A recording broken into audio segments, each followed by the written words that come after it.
Multiple sclerosis ये young females में होने वाला एक मुश्किल ब्रेन का आजार है।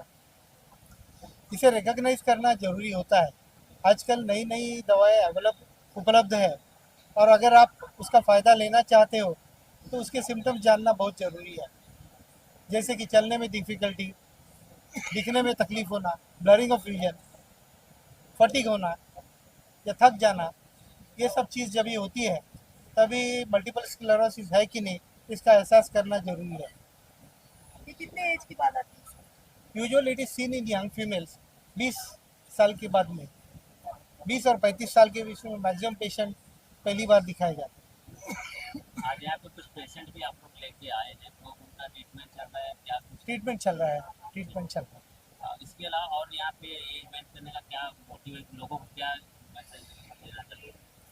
पहले ज़माने में हम लोग सोचते थे कि ये बीमारी इंडिया में है ही नहीं। 30 साल के पहले ये ख्याल आते थे, लेकिन आज की तारीख में कम से कम 2 लाख पेशेंट भारत में है और उसके बारे में लोगों में जानकारी नहीं है। जैसी जानकारी होती जाएगी वैसा डायग्नोसिस अच्छा बनेगा और ट्रीटमेंट फैसिलिटी अवेलेबल हो जाएगी।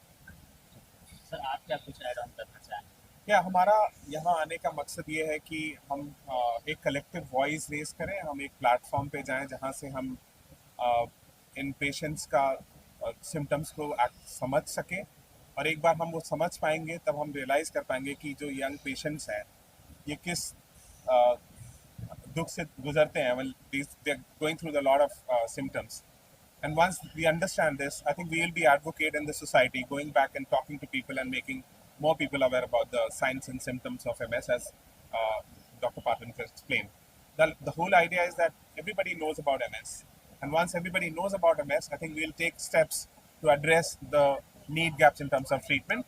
And as Sir said, I mean, now we have transformative therapies available which can not only slow down the disease but can actually stop the disease, and the patients with MS can actually live like you and I and normal human beings.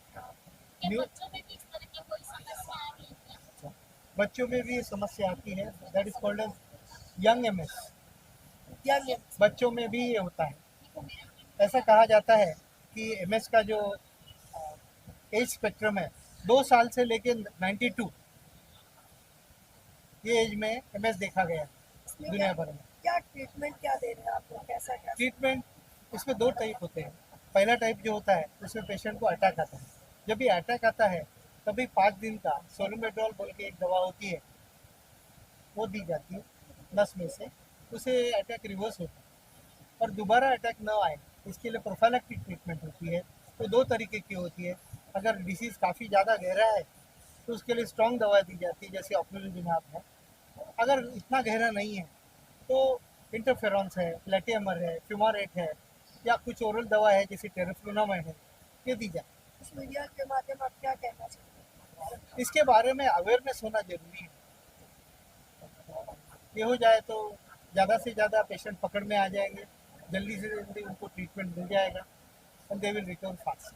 क्या मतलब package रखा है आपने इस treatment के?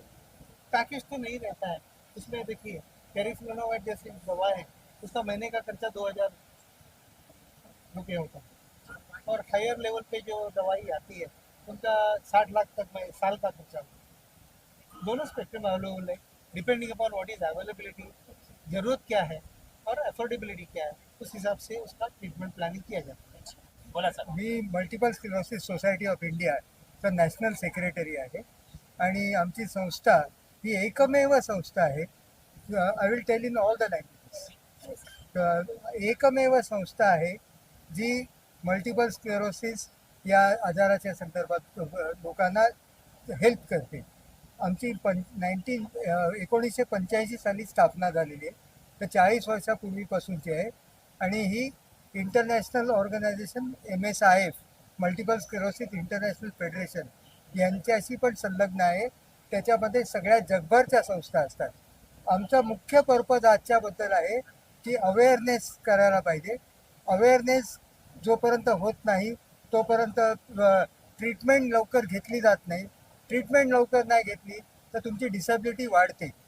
20 वर्षापूर्वी treatments available नव्हत्या, आता भरपूर ट्रीटमेंट्स अवेलेबल आहेत त्याला DMTs म्हणून म्हणतात, डिसीज मॉडिफाईंग थेरपीज, आणि त्याच्यामुळे तुमची डिसेबिलिटी कंट्रोलमध्ये राहू शकते. आमची संस्था काय करते हे सांगायचं तर आमची संस्था रिहॅबिलिटेशनसाठी बघितलं जातं.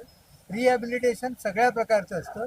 फायनान्शियल रिहॅबिलिटेशन असतं, काउन्सिलिंग असतं, फिजिओथेरपी, नंतर ऑक्युपेशनल थेरपी, स्पीच थेरपी, आणखीन एम्प्लॉयमेंट ऑपॉर्च्युनिटी पण त्यांना बघून द्यायचं, ह्या सगळ्या गोष्टी असतात.